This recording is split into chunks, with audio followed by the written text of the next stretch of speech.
I will be using a big muff. That is not a surprise to anyone who knows this channel. Hello and welcome to Sound Like, where today we're going to be looking at Dead Inside. Now you might be thinking at first that there might not be a fat lot of guitar going on until the fat riff really comes in.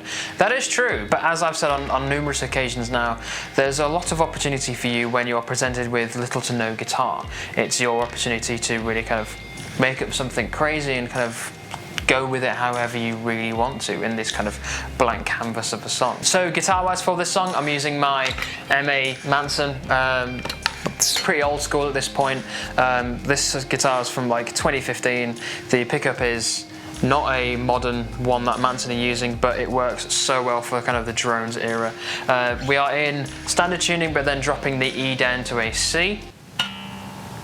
You won't pick that up, but you definitely want that ability to drop tune down to that C. Before we get into the video itself, do not forget to like, share and subscribe and hit the notification bell to let you know when I upload new content. So now we've looked at the song we're covering, the guitar we're using, the tuning we're going to be in. Now let's look into the effects pedals that you're going to need in order to sound like Dead Inside. So effects wise for Dead Inside, I'm using my patch 6, which is not a dedicated song specific patch, it's more of a generalistic patch that I have, but it has a lot of the sounds that I use quite a lot for just songs in general, but specifically for Muse it encompasses quite a lot of Muse songs in general. So with that in mind, we're going to look at the specific presets I'm using in this patch that I use for Dead Inside. So starting with preset number 1 is just some blues drive with some delay, and it will just sound like this.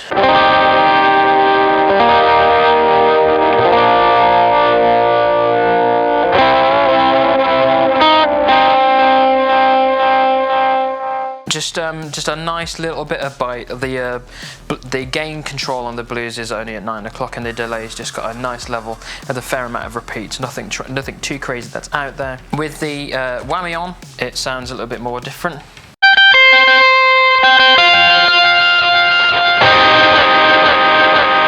The higher octave really kind of coming out there to really make itself known. Moving on to the next patch, which is preset number 2, brings in the overdrive distortion and some whammy. Obviously the whammy is not on here, and it will just sound like this.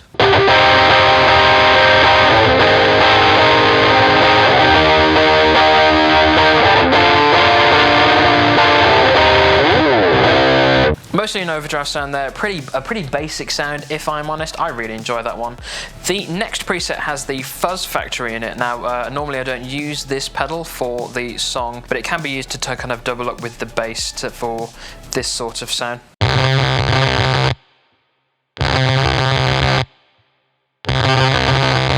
If you really wanted, but it's not really that important. The final sound that I would say is important for this song guitar wise is of course the big muff, and which will sound a bit like this.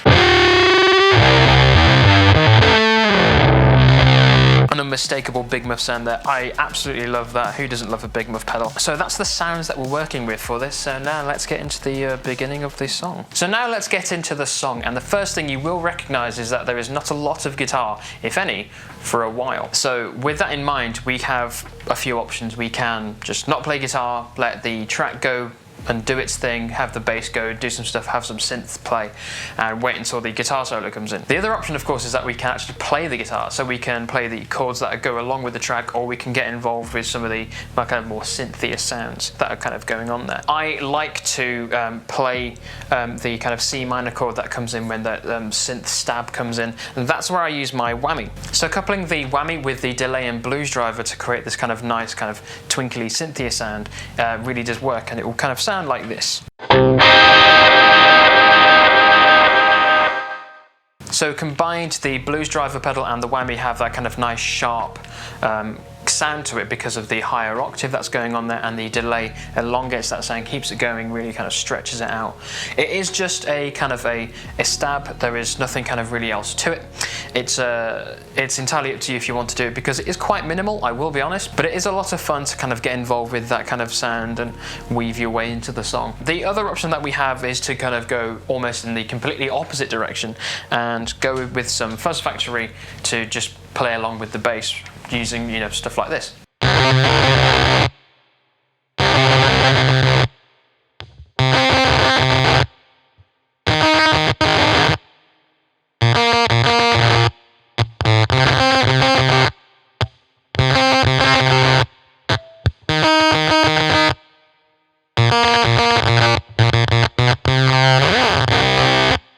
is entirely up to you if you want to do something like that. Of course, it's up to you if you want to play along with it, or you can wait until the guitar solo really comes in. But as I have said in a number of these Soundlike videos now, when there is no guitar in the studio version, it's offering you a blank canvas to really kind of throw yourself in there and come up with something more interesting.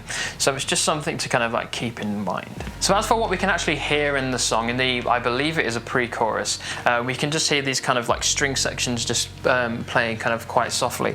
We can play along with those, and to get that sound I am just using the blues driver and the delay, and it just sounds a bit like this.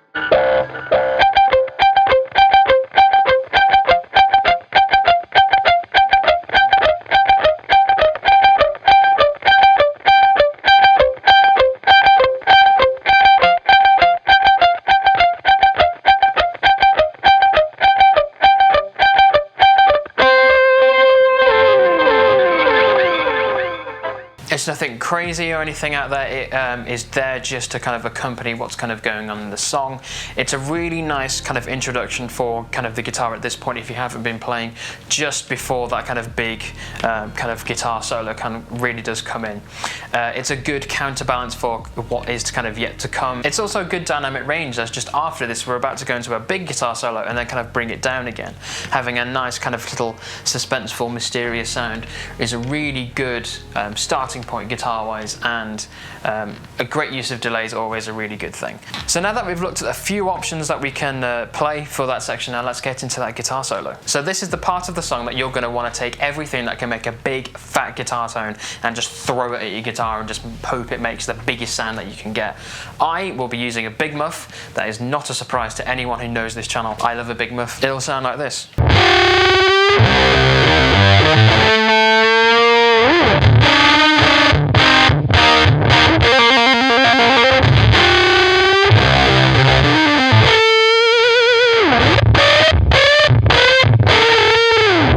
Until this point we've been dealing with more subtler sounds that just kind of complement the chord structure that's going on. They're not really kind of digging out too much. They're not really trying to draw too much attention to themselves. But this is the opposite of that. It's more like a punch to the face, and the big muff is the perfect pedal to do it. So if you have a big muff, it is entirely up to you. So if you have a big muff, it is entirely up to you what you kind of do with it settings wise. Having a high level of sustain on it is going to kind of bring out the kind of the more thickest sounds out of it. But that would be my suggestion to you. Just turn everything up to a point where it's going to start sounding as though it's kind of breaking.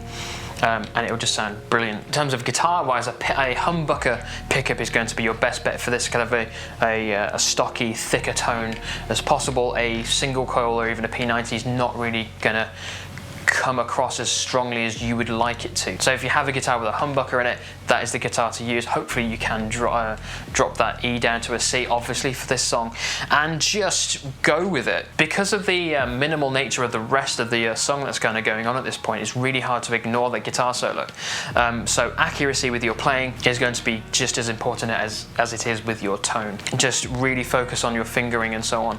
But more importantly, just kind of have fun with it. If you can, if you want to, just kind of go in the opposite direction, just improvise something. But I would kind of still kind of suggest lean into that kind of bigger sound, but maybe throw in some other effects in there. Some phase or some sort of other modulation would work really well as well. But the kind of raw sound, as I've just kind of just shown it, is going to be key. Just throw yourself into it. You'll really enjoy the sounds that you'll get out of it, and it's just going to be brilliant. So while the big muff is a good pedal to use for the solo of this, there are actually other things that you can utilize to kind of push that envelope even further. Now, I'm a big fan of taking the big muff and your guitar, rolling off all of the tone from it, and then playing from there. You'll get a kind of a much more of a drier tone. A tone that kind of works really well for kind of riff-based songs from Queens of the Stone Age. So it will sound a bit like this.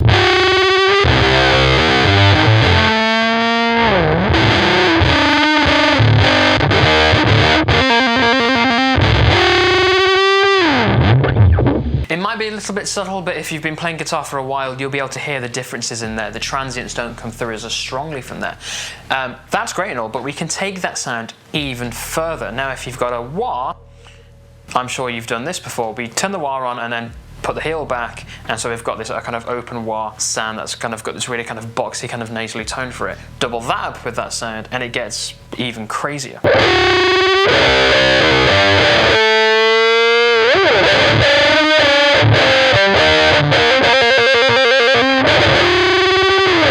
So you can take that even further by putting in some modulation in there.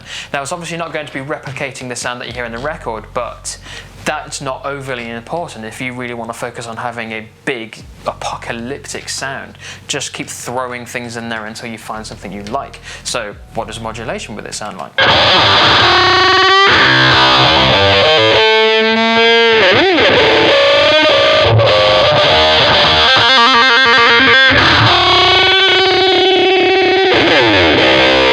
It's starting to get a little bit crazy and the sound is starting to really break up. I really do like that sort of sound and I would like to explore more with that sort of sound because of the possibilities it really offers. It offers a huge guitar tone and a great tone in and of itself, but it works really well in the contrast of Dead Inside because it has some good dynamic range parts in it, and to come from the kind of nice, more ambient, spacious sounds as before to burst into this kind of apocalyptic sound is not only hilarious but also just a really kind of fun sound to play with. So have at it, do whatever you want with it. There we go. So now let's look at the effects of what's kind of going on after the guitar solo. I go back over to my first preset, which is just the blues driver and some delay, the same sound that we had at the beginning to complement what's going on. I then just normally play what's kind of you can hear on the record. It is quite minimal. The playing that's kind of going on there is very supportive towards the music that's going on. It's not drawing attention to itself, and it's very simple. I really don't believe that there is as much delay on the record as what I use, but I'm a really big fan of delay. It's a really basic effect, and it's a really old effect, and it just works on so many things. I really like to kind of turn it up. So this is the sound that I get from that.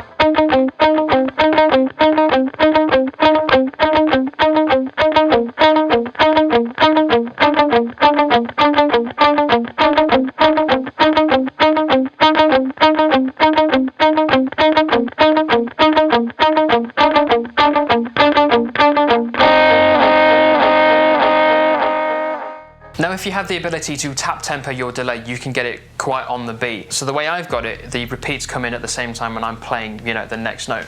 So it doesn't present a delay sound that you can hear the whole time. It is in time because it is very kind of rhythmic. It just helps to kind of thicken out that sound so you can really kind of sort of immerse yourself into it. Again, like the part itself is not really kind of trying to get out there too much, but just finding something that can add to the kind of the sound overall is really, really good. Again, which is why I really like delay. It offers you the ability to really thicken up and double down on the sounds that you've got. I think it's really good, and so I would kind of suggest the same sort of thing. Or if you want, you can go with a longer delay sound to kind of play with those sorts of sounds even more, or you can indeed go with a quicker delay time, but I really like to have it in time with the BPM of the song to really match that up and really kind of thicken it up and have a bit more of an insidious type sound. The delay settings work for both kind of sections, the lower down the neck version and the higher one. The higher up the neck part is the same as it was previously. There is no change there at all. You could add in some additional effects there if you want to kind of play around with the idea of the song building somewhere, so you could add in some modulation there. For me overall it doesn't add too much, but I only have really kind of one modulation sound. It's never really hit me before to kind of use that sort of sound, so maybe I would in the future, but up until now I've never really considered it because I find the sound that I've got already works for me in the kind of minimalist way that I want it to. It's a lot of fun, and of course, you know, you can play around with it some more in terms of your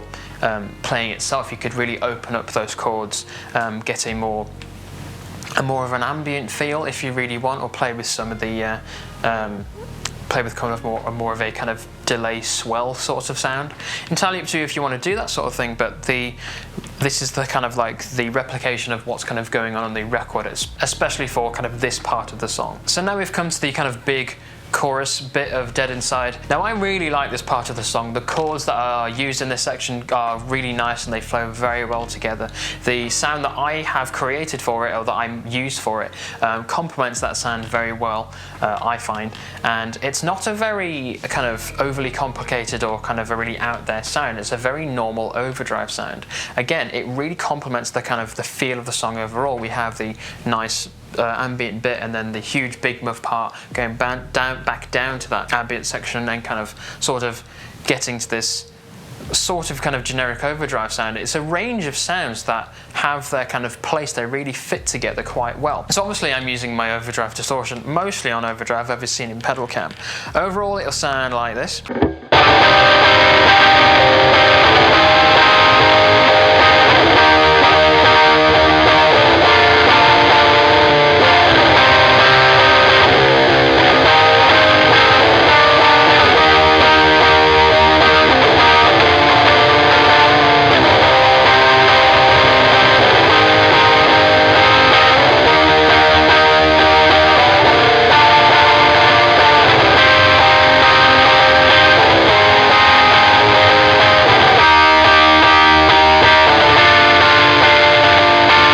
As I said, those chords really kind of flow very well together. I really enjoy playing them. There's a kind of a bit of variation in there, and we can kind of augment those chords. That's how I kind of hear it in the record. It's entirely up to you what direction you take with that. The big part of this that I would say is that the key to this sound is the overdrive sound itself. Not a full-blown fat distortion, certainly not some sort of fuzz sound, but an overdriven guitar that's kind of got a good balance in the frequency ranges between focusing quite a lot on the mids, but then a kind of a nice kind of crisp high end, but then a decent kind of fat enough lower frequencies. A good balance overall. Not trying to push the boundaries too much, but just keep the song kind of moving. Give it a good sound and really thicken out that whole kind of landscape, if you will. It really is asking a lot of you. I would say this song in terms of the tones or the pedals that you might have at your disposal, but it's just a good example of asking you to consider what is your tone and how do you like to play things. And a good overdrive pedal is something that I feel that almost every single guitarist should have. So there you go. So in terms of your playing itself for this part, your strumming is quite key for this, to give kind of powerful, precise strikes, and kind of to also mute the strings that you need to at any given point is also really important as well, so that those chords come through as clearly as possible. So ensuring the accuracy of your strumming is really kind of key for this. Only to kind of make those strong, powerful hits just hit that little bit harder. Confidence in your fingering is going to be key as well. Make sure that you're kind of accurately fretting properly to hit all the kind of the strings in those chords as well, and together it will sound really, really good, as it would do if you play it right. So after those big kind of larger chords, we come down to those kind of triads. So now let's look at those. So now we're into the final stretch of Dead Inside. Now there's kind of two sounds or two directions that we can really go for this as well with this setup that I have. The first one is to go back to patch 1 with the blues driver and delay that's kind of going on in there, and it will sound like this.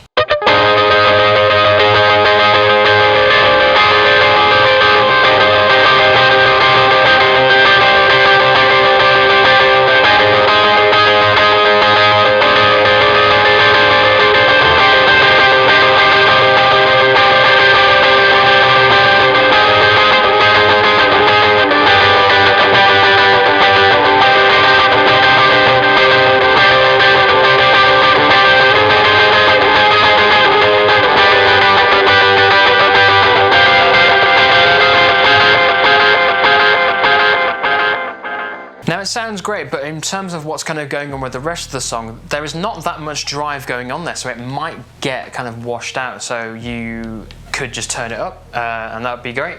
You get a stronger sound out of it. But turning it up before the song won't give you the kind of the nice minimal sorts of sounds that you want for earlier on.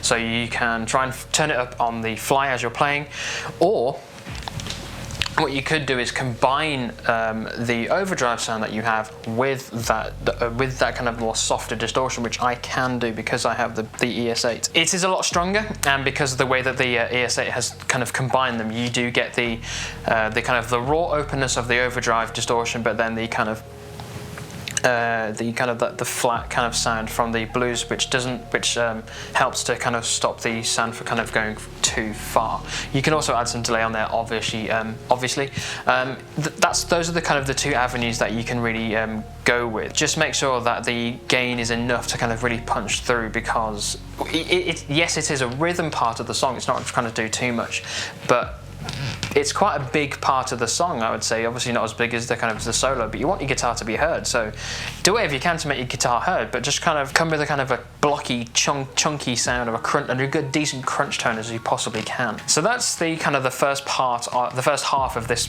section of the song. The way that I then take the guitar is then to start kind of doing individual broken chords. This is where the delay really helps to kind of give a big kind of like sound to it. So I'll just demonstrate what I'm doing there.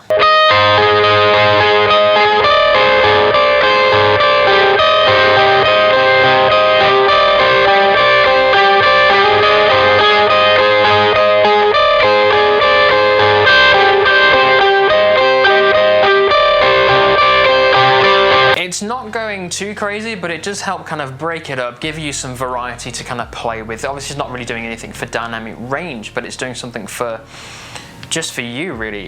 You can do the whole broken chord thing, entirely up to you if you do it, but because we've got the delay in it, it can help kind of really thicken out that sound. Breaking those chords up and focusing on the individual attacks that are going on there, the delay will help to kind of like make that sound even bigger. So that's just something to look out for there. That specifically is a good example of just kind of working with delay in general. It kind of maybe a slightly more creative way than just sticking it on where you're playing a bunch of chords. Really kind of working with the sound overall is always going to go really nicely. So I would say, however you were playing that part of the song and at the beginning of the song, just replicate that, or you can really change it up.